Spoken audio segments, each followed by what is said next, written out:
Mi nombre es Isabel. Durante años, ese nombre fue sinónimo de sacrificio y solidez. Viniendo de un rincón humilde de Murcia, la vida en Madrid era un campo de batalla financiero, pero también el escenario donde se desarrollaba el único lujo que podíamos permitirnos, la pasión que ardía entre mi marido, Ricardo, y yo. Éramos la pareja que había logrado salir adelante con esfuerzo y audacia. Mientras otros se ahogaban en deudas o se conformaban con vidas cómodas y predecibles, nosotros navegábamos por la vida con una intensidad que era nuestra bandera y nuestra arma secreta. Ricardo, con sus 30 años recién cumplidos, era arquitecto en un estudio importante en el distrito financiero de las Cuatro Torres. Su éxito no se medía en riqueza, sino en la promesa de ella. Y yo, aunque trabajaba a tiempo parcial en una galería de arte para cubrir gastos, me dedicaba con celo a mantener encendida la llama que nos había traído hasta aquí. Nuestra única frustración era la comparación constante. Estaba Valeria. Valeria era mi mejor amiga, o al menos, la mujer que siempre supe que no debía ser yo. Heredera de una familia de la alta burguesía sevillana, vivía en un opulento ático en el barrio de Salamanca con su marido, Javier, un hombre de negocios que pasaba más tiempo en aviones privados que en su propia casa. Valeria tenía todo: el chofer, las joyas discretas pero innegablemente caras, los viajes a Marbella y Mykonos. Pero cuando la mirabas a los ojos, solo veías un desierto helado. Valeria venía a visitarme a nuestro pequeño pero soleado piso en el barrio de Malasaña, y siempre me miraba con una mezcla de curiosidad condescendiente y envidia malsana. Yo sabía por qué venía. Venía a buscar el calor que se había extinguido bajo el peso del dinero. Recuerdo perfectamente la tarde en que la línea entre la amistad y la traición comenzó a desdibujarse. Era martes. Yo había pasado la mañana organizando el piso y me vestí para recibirla con ese toque de despreocupación calculada que tanto me gustaba. Elegí un vestido de punto fino en color caramelo, de largo justo por encima de la rodilla, que se ajustaba ligeramente a la cintura y caía de forma fluida. Lo complementé con mis botines de ante en tono borgoña, de tacón bajo pero afilado, que le daban a mi andar un aire decidido y rítmico. No necesitaba las marcas de Valeria, mi seguridad era mi mejor accesorio.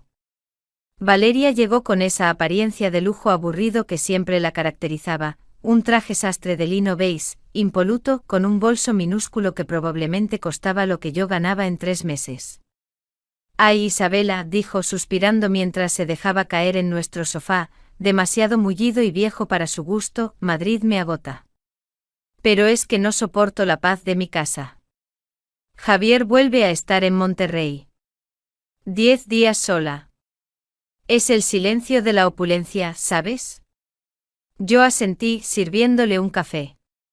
Intenté mostrar empatía, pero en el fondo sentía un orgullo insoportable. Yo tenía lo que ella no. «Ricardo no te deja sola ni un día, ¿verdad?», preguntó de repente con una pizca de amargura. «Ricardo no puede», respondí, mi voz adquiriendo un tono suavemente triunfal. «Él no es Javier. Él no es un hombre al que se le pueda dar por sentado». Y entonces comencé a hablar. No pude contenerme. El café humeaba y el sol de la tarde bañaba la sala, creando un ambiente de confidencia peligrosa. Le conté con detalles innecesarios y seductores, cómo era la vida con Ricardo. Le describí la tensión que se acumulaba durante el día, mientras él pasaba horas vestido en sus trajes oscuros, cortados a medida, con los puños almidonados y el nudo de corbata perfectamente apretado, manejando millones en el mundo de la arquitectura. Le dije que esa disciplina y ese control que ejercía sobre su cuerpo y su mente en la oficina, se convertían en una fuerza volcánica cuando cruzaba nuestra puerta. «Valeria», le susurré inclinándome hacia ella, sabiendo que la estaba tentando, «lo que más me excita es cuando vuelve a casa y todavía lleva la corbata apretada. Cuando le pido que se quede así, con esa rigidez profesional que lo hace ver inalcanzable, y yo me acerco, lenta, para desabrocharle el cuello. Me encanta la lucha que hay en su mirada. Esa necesidad de soltar toda la tensión acumulada del día. A veces la ropa de trabajo es como un uniforme que despierta el instinto de la caza. Le describí con metáforas cuidadosamente elegidas y un vocabulario sensual pero sutilmente velado, la intensidad de sus encuentros, la urgencia con la que él me necesitaba para liberar esa furia controlada. Hablé de susurros, de manos firmes, de la euforia de ser poseída por un hombre que en la calle parecía un ejecutivo de hierro. Javier es tan educado, replicó Valeria, su voz casi un lamento. Sus ojos, antes vacíos, ahora estaban oscuros y fascinados. Mi vida es una catedral, Isabela. Hermosa, cara, pero fría y con mucho eco. Tú tienes el fuego. Y ahí estaba. La victoria. Yo, la chica pobre de Murcia, tenía el fuego que la rica heredera no podía comprar. Valeria se despidió esa tarde de forma inusual. Me dio un abrazo largo, demasiado íntimo, y susurró en mi oído, gracias por el mapa. Esa frase me revolvió el estómago. ¿Un mapa? ¿Qué había hecho yo? Había abierto la puerta de mi intimidad, había mostrado el tesoro que me hacía sentir superior. En ese momento, no lo sabía, pero al jactarme de la pasión de Ricardo, le había dado a Valeria la llave para que supiera exactamente dónde debía ir a buscar lo que le faltaba. Y Valeria era una mujer acostumbrada a conseguir lo que quería, sin importar el precio. El siguiente fin de semana, Valeria apareció sin avisar. No vestía el lino beige. Llevaba unos pantalones de cuero negro de talle alto y una camisa blanca de seda que parecía líquida, con el cuello levantado de forma agresiva. Estaba radiante, peligrosa y lo peor de todo, llegó justo a la hora en que Ricardo terminaba de ducharse después de una larga jornada de trabajo vistiendo solo una toalla. Valeria entró, se instaló y sus ojos ya no miraban el sofá viejo. Sus ojos miraban a Ricardo con una apetencia que no podía disimular. Y en la mirada de mi marido, al ver a Valeria así, tan transformada y feroz, vi un destello de curiosidad que me heló la sangre. Había encendido una llama doble y la primera parte de mi vida perfecta acababa de consumirse. La visita inesperada de Valeria, coincidiendo con la toalla estratégicamente colocada de Ricardo, no fue un accidente. Era un ensayo meticulosamente orquestado. A partir de ese día, sus visitas se volvieron sistemáticas y estaban sincronizadas con el reloj interno de Ricardo. Llegaba siempre a la hora en que él regresaba, exhausto y tenso, con ese traje oscuro que para mí era como un uniforme de guerra a punto de ser rasgado. De repente mi piso, que antes era un refugio de pasión y sueños postergados, se convirtió en un escenario. Sentía la mirada de Valeria sobre nosotros, una mirada que no era de amistad, sino de análisis clínico, de apetito insatisfecho. Yo intensifiqué mi guardia. Ya no me vestía con esa despreocupación calculada de malasaña. Ahora, mi ropa era una declaración de posesión. Elegía prendas que gritaban mi derecho sobre Ricardo, que se ajustaban a mi cuerpo con una fuerza silenciosa. Recuerdo un día en particular cuando Valeria apareció con una falda de tubo de cuero que era una copia descarada de una que yo tenía, solo que la suya, obviamente, era de diseñador. Para contrarrestarla, me puse un body negro de encaje bajo una chaqueta de tweed rojo intenso que me daba un aire audaz y estructurado.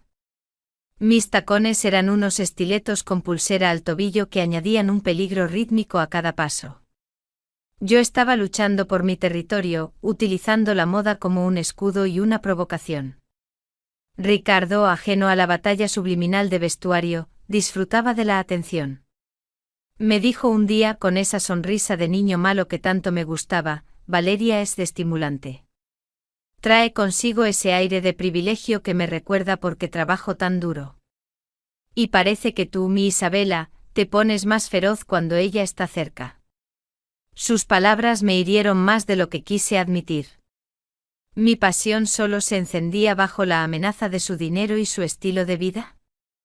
Valeria, por su parte, aprovechaba cada momento a solas para alimentar mi ego y al mismo tiempo sembrar su duda.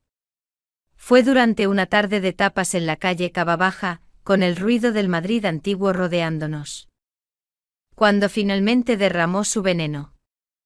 Javier es una pared de mármol, dijo mordiendo una aceituna con rabia. Es un hombre perfecto en la mesa, en los negocios, en el arte. Pero en la cama, Isabela, es frío. Su deseo es metódico, previsible. Y no siente ese impulso primario que me describes. Sus ojos se clavaron en mí. Estaba buscando permiso para confesar lo más íntimo y doloroso. ¿Sabes qué es lo peor? Susurró y esta vez el tono era de auténtica desesperación, no de envidia superficial. No me hace sentir deseada. Me hace sentir una posesión. Una joya que tiene que ser guardada, no usada. Y luego vino la confesión que cambió el curso de todo. Con una voz apenas audible, me preguntó sobre Ricardo. Pero no sobre su amor, sino sobre su pasión. Quería saber si él era salvaje, si era agresivo, si su fuerza en el exterior se traducía en una dominación absoluta en la intimidad. Mi Javier, dijo con un nudo en la garganta, apenas me mira. Y cuando lo hace es tan gentil y tan preocupado que me siento una niña, no una mujer con mis propias necesidades. Necesito que alguien me someta, Isabela, para sentirme viva. Yo la consolé, pero mi cabeza giraba. Le había dado un mapa, y ahora ella me pedía las instrucciones detalladas del tesoro. Mi respuesta fue de nuevo un acto de orgullo. Describí con lujuriosa vanidad la urgencia de Ricardo, como su deseo era tan visible que a veces parecía que su traje de arquitecto apenas podía contenerlo, como amaba cuando yo me ponía sumisa y a la vez desafiante ante su fuerza. Ella escuchó con la boca ligeramente abierta, absorbiendo cada sílaba. El clímax de la segunda parte llegó 2 días después. Valeria llamó, llorando y destrozada. Había tenido una pelea monumental con Javier, me dijo que la habían dejado en casa, sola y con las tarjetas de crédito bloqueadas. No tengo a dónde ir, Isabela. Javier ha sido cruel. No puedo soportar el silencio de ese ático. Necesito quedarme con vosotros. Solo una noche. Mi instinto gritó no, pero la lealtad, o quizás la vanidad de ser su salvadora, ganó. Acepté. Ricardo, al oír que Valeria se quedaría, me dedicó una mirada demasiado intensa. Nuestra Valeria se queda, murmuró, y vi en sus ojos una expectación turbia. Esa noche el aire en nuestro pequeño apartamento de Malasaña estaba eléctrico. Valeria dormía en el sofá-cama del salón, a pocos metros de nuestra habitación. Yo sentía que esta noche tenía que ser mía, tenía que ser una demostración de fuerza, un grito silencioso de propiedad. Me vestí para Ricardo como si fuera un ritual. Me puse un conjunto de lencería color rojo carmesí, simple pero con los tirantes anchos, que marcaba mi cuerpo como una armadura sensual. Quería que mi pasión fuese visible y ruidosa, un aviso de que el territorio estaba ocupado. Cuando Ricardo entró en la habitación, sus ojos estaban oscuros. Sabíamos que Valeria estaba del otro lado. Eso no nos detuvo. Al contrario, fue el combustible que encendió la hoguera. Él me tomó con una ferocidad que se sentía intencionada, casi violenta, pero yo lo recibí con la misma fuerza. Quería que él olvidara el lujo de Valeria y recordara la sustancia de nuestra pasión. En la oscuridad nos fundimos en un acto primitivo y absoluto. Yo era consciente de cada ruido, cada suspiro profundo de Ricardo, cada gemido reprimido que se me escapaba de la garganta.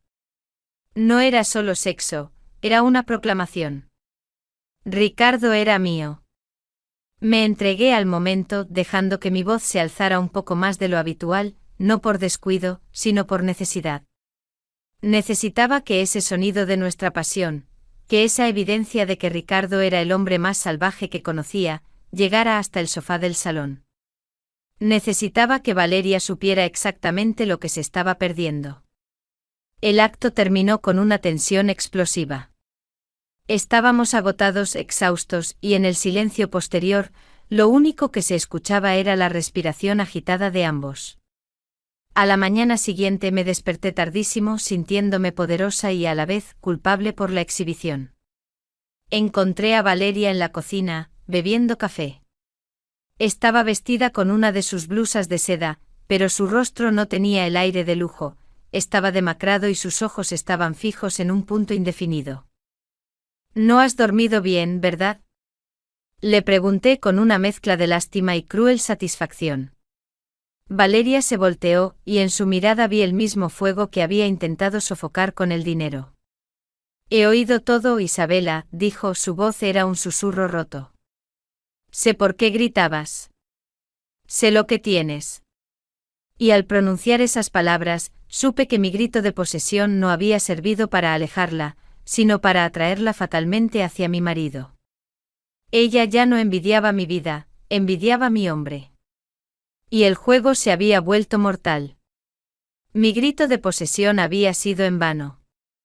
La mañana después de nuestra performance salvaje, la confesión de Valeria, «sé lo que tienes», no me dio tiempo ni a la ducha.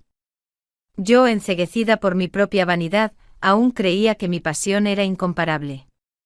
Así que al ver que Ricardo dormía profundamente, decidí bajar a la panadería de la calle Espíritu Santo a comprar sus croissants favoritos. Una tradición, una pequeña prueba de que nuestra vida continuaba su ritmo normal. Estuve fuera no más de 15 minutos. El tiempo justo para que el aire fresco y frío de Madrid me devolviera a la realidad. Entré al piso, el olor a café y panadería me golpeó, pero el silencio era demasiado denso. Dejé la bolsa en la cocina, y una punzada de ansiedad me obligó a ir al dormitorio. La puerta estaba entreabierta. Lo que vi no fue un simple encuentro, sino la confirmación visceral de que todo lo que había alardeado se había convertido en un bien transebel. Sobre mi cama, en el mismo lugar donde yo había gritado la noche anterior, estaban ellos. Valeria de espaldas a mí con su melena castaña esparcida sobre la almohada, y Ricardo. Él no dormía. Sus ojos estaban abiertos, fijos en Valeria, y en ellos no había sorpresa, solo una satisfacción voraz y una culpabilidad instantánea al verme. Estaban enredados en un acto tan íntimo y absorbente que ni siquiera me habían oído entrar. Mi boca se abrió, pero el grito se quedó atrapado en mi garganta, convirtiéndose en un jadeo ahogado que sonó como un vidrio rompiéndose. «Fuera. Largo de mi casa», el sonido que salió de mí fue gutural, desgarrado. No era la voz de Isabela, era la voz del dolor absoluto. Ricardo se apartó de inmediato con el rostro blanco como la cal y una expresión de asco propio.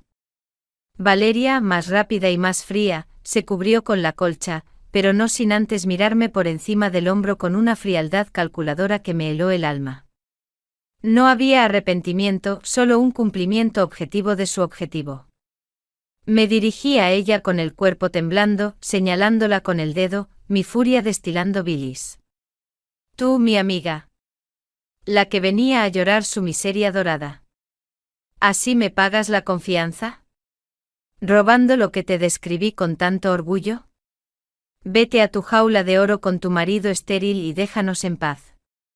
Valeria se levantó envolviéndose en la colcha con una elegancia cínica.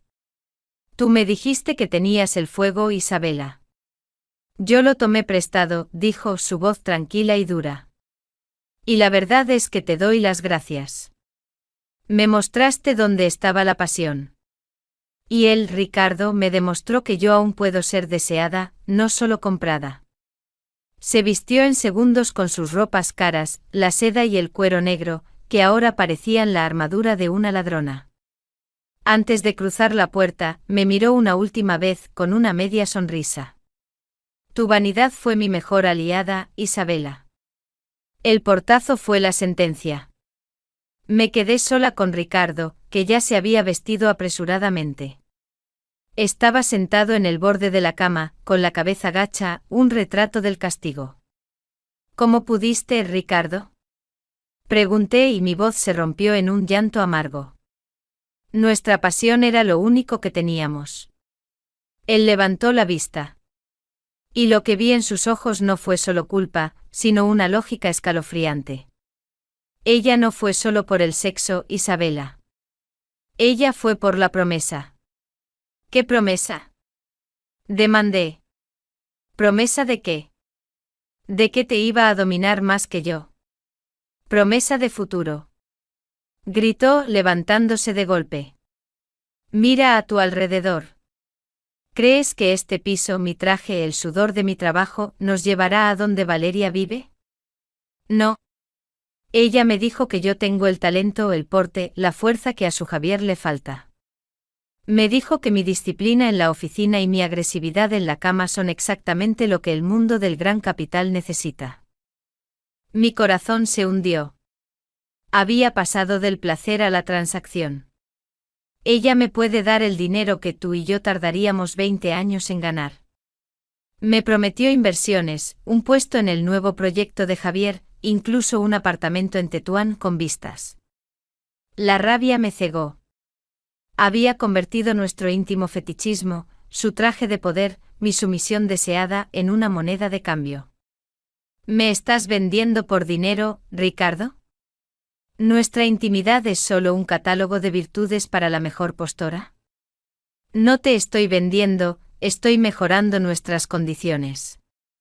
Replicó con el tono de un hombre de negocios cerrando un trato difícil.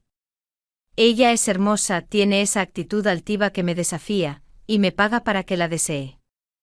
Si te quisiera, Isabela, podríamos tenerlo todo. Ella tiene los fondos y nosotros tenemos el fuego y la lealtad, si me lo permites. Me puse rígida. La elección estaba clara, o yo y la lucha, o Valeria y el capital. Elígeme a mí o elige el lujo de Valeria. Si eliges su dinero, nuestro matrimonio termina hoy. Si eliges quedarte, la cortas para siempre. Ricardo me miró. Era el momento de la verdad, el momento en que su codicia se enfrentaba a su corazón.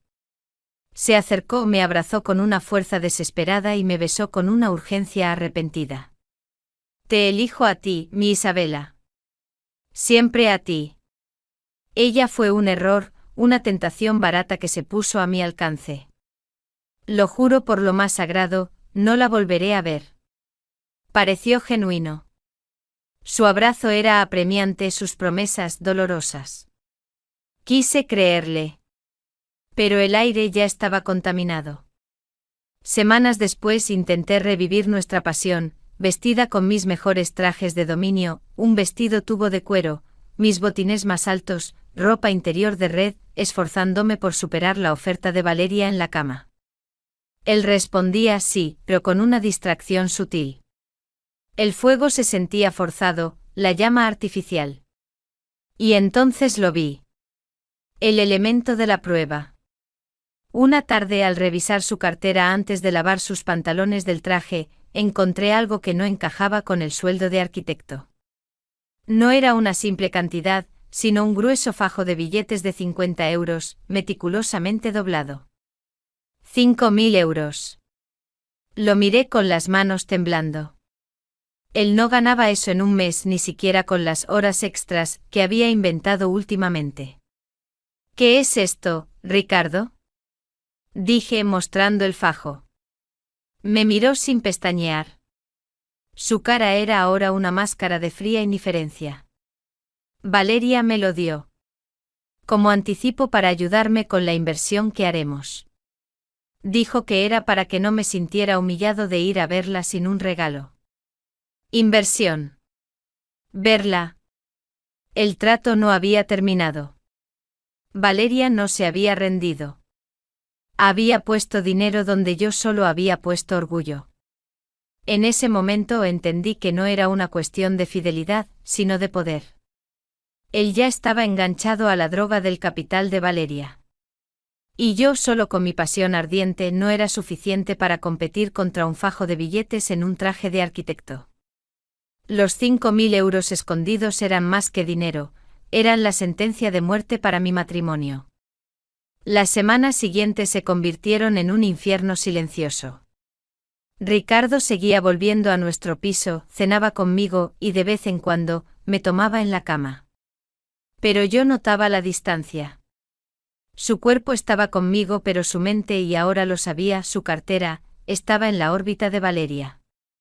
No podía permitirme el lujo de la tristeza. Mi orgullo murciano, esa cáscara dura que me había traído a Madrid, me obligó a luchar. Si Ricardo me había cambiado por una mujer que ofrecía lujo y descaro, yo me convertiría en una versión mejorada de esa mujer. Me miré al espejo y vi a una esposa leal. Ricardo necesitaba a una depredadora. Comenzó la reinvención. Me deshice de la ropa que me hacía parecer esforzada y linda. Usé mis ahorros, los que teníamos para un viaje a la Costa del Sol, y los invertí en mi nueva armadura. Compré unos botines de cuero negro estilo cuissarde, que llegaban hasta la mitad del muslo con un tacón tan fino y peligroso que apenas podía caminar por el pasillo. Conseguí un vestido de vinilo rojo intenso, tan ajustado que era una segunda piel, una prenda que no gritaba amor, sino dominación. Con este vestuario cada noche me vestía para él, para competir contra el fantasma de Valeria, sintiéndome como una actriz en una obra de un solo acto. La dinámica en la cama se volvió agresiva, casi desesperada. No bastaba con la pasión, ahora tenía que superar la oferta. Yo asumía el papel de la controladora, de la dueña de la situación, invirtiendo la dinámica habitual.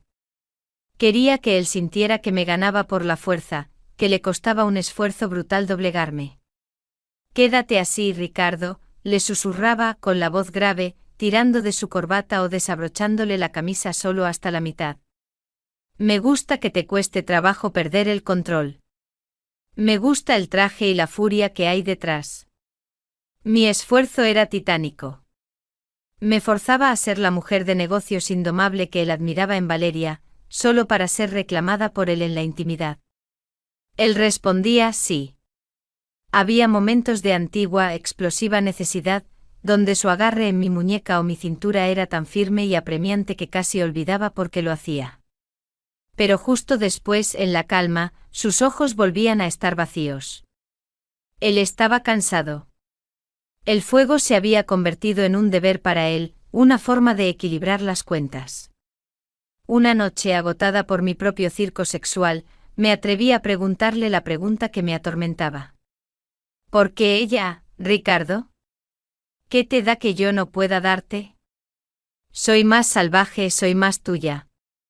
Él suspiró, encendió la luz de la mesita de noche y me miró con una honestidad brutal que me dolió más que la traición. Tú me das el fuego, Isabela. El fuego que te costó la pobreza de la lucha. Yo estoy agotado de esa lucha. Valeria no me pide que luche por ella. Me pide que sea yo mismo el hombre dominante y seguro.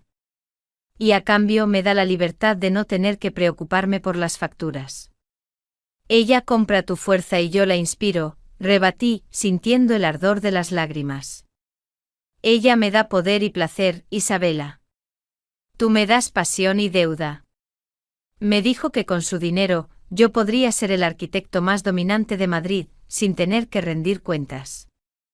Me dijo que te admiraba, pero que yo merecía más. ¿Más que yo? Pregunté con la voz rota. Más que esta vida, Isabela. Comprendí la verdad. Valeria no solo le había robado la pasión, le había robado el cansancio. Le había ofrecido un atajo. Y yo, con mis tacones y mi vinilo, no podía competir contra la seguridad financiera envuelta en seda y arrogancia. La situación se hizo insostenible. Ricardo empezó a desaparecer los fines de semana bajo la excusa de reuniones urgentes en los proyectos de las 4 torres. Yo sabía que estaba mintiendo. Él estaba en un oasis de lujo que ella le había creado. Mi paranoia se disparó. Me vestí con mi atuendo de guerra, un vestido tubo color esmeralda y mis botines de media caña, y comencé a husmear en sus cosas. No en busca de mensajes, sino de pruebas tangibles de dónde se escondía su nueva vida.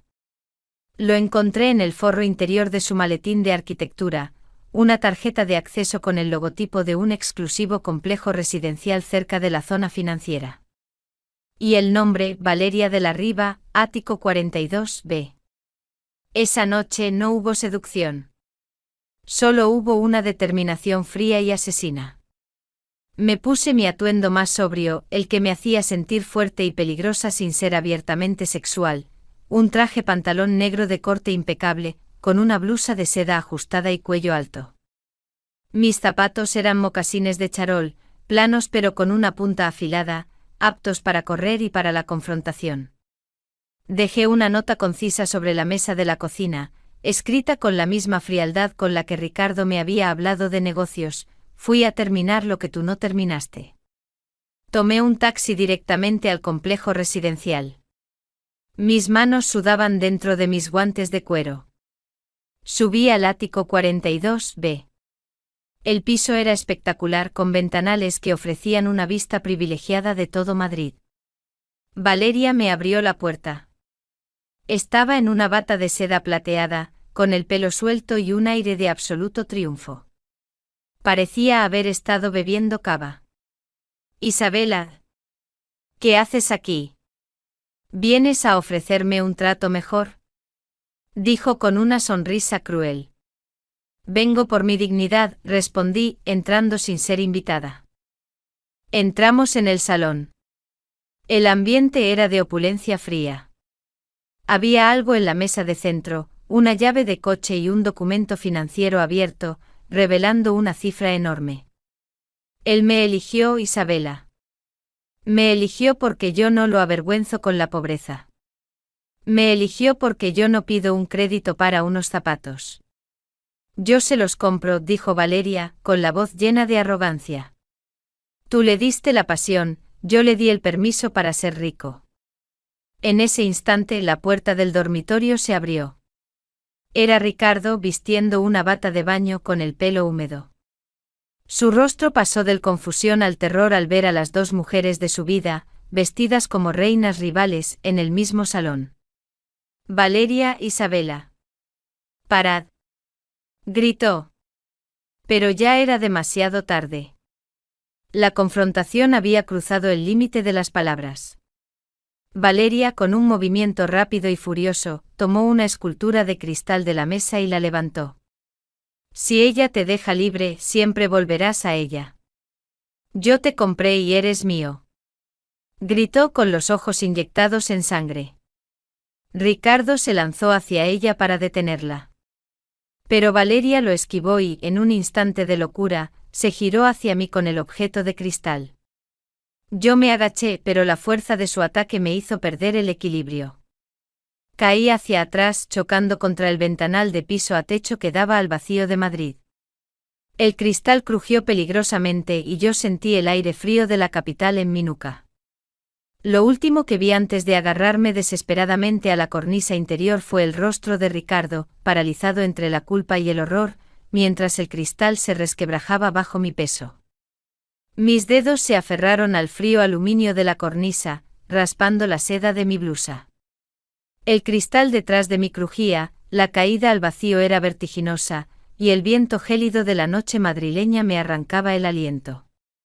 En el rostro de Valeria, iluminado por las luces de la ciudad, no había odio, había una locura fría, la convicción de que matar era la única forma de asegurar su posesión. Mío. Él es mío.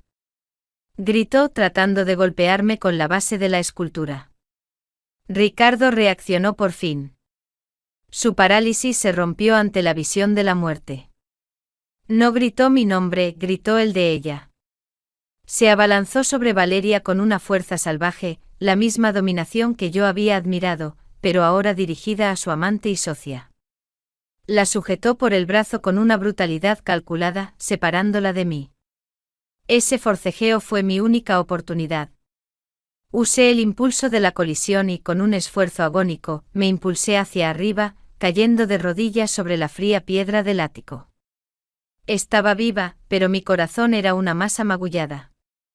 Valeria, al verse neutralizada, soltó un grito histérico y corrió hacia el interior del apartamento. Ricardo se quedó a mi lado, desechó intentando ayudarme. Isabela. Dios mío. Yo no sabía que estaba tan desquiciada. Te lo juro. Lo miré. Mis ojos no estaban ya llenos de lágrimas o furia, sino de un vacío helado y una claridad terrible.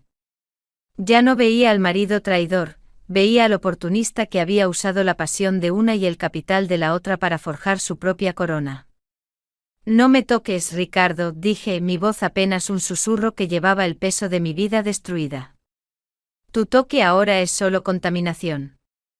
Ella no estaba loca, estaba defendiendo su inversión. Y tú, mi arquitecto de hierro, te dejaste comprar.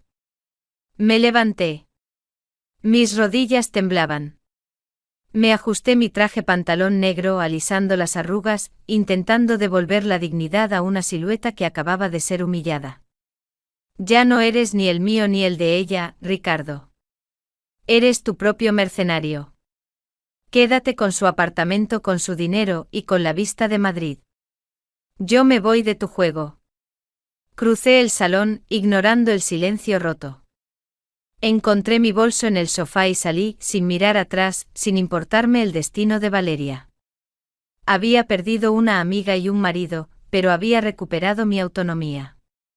Dejé Madrid con la rapidez de quien huye de un incendio. No volví a Murcia. Me refugié en un pequeño pueblo de Extremadura, una tierra de olivos y silencio, donde el único capital era la paciencia. Me dediqué a la cerámica, a una vida monótona y sanadora, lejos del frenesí de los trajes caros y las torres financieras. Ricardo me llamó incesantemente. Mensajes suplicantes, correos electrónicos llenos de promesas de cambio y arrepentimiento. Le respondí con una única palabra: divorcio. No quería su amor, ni su arrepentimiento, ni su dinero. Quería olvidar el sonido de la pasión que había sido utilizado en mi contra. Mi aislamiento duró exactamente 3 meses. Una tarde, al regresar de mi taller, encontré una figura acurrucada en el portal de mi humilde edificio. Era una mujer irreconocible, vestida con ropas gastadas y demasiado grandes, con el pelo sucio y los ojos vacíos. Isabela, musitó. Era Valeria. Me quedé paralizada. Mi antigua amiga, la heredera del lujo, parecía una mendiga. Valeria, ¿qué demonios? Él lo hizo, Isabela, dijo, y las lágrimas se deslizaron por sus mejillas polvorientas. Ricardo. Él nos manipuló a las dos. Usó mi dinero para coger todos los contactos que me había dado mi marido, Javier. Firmó documentos falsos, vendió acciones, y cuando yo le pedí explicaciones por el dinero que me estaba robando, desapareció. Se esfumó. Su voz se quebró en un sollozo seco. Él no me amaba, Isabela. No le importaba el control, no le importaba el poder de su traje. Solo le importaba el capital. Nos puso a competir para ver quién le daría la mejor vía de escape. Javier me repudió, perdí el ático, perdí mi fortuna.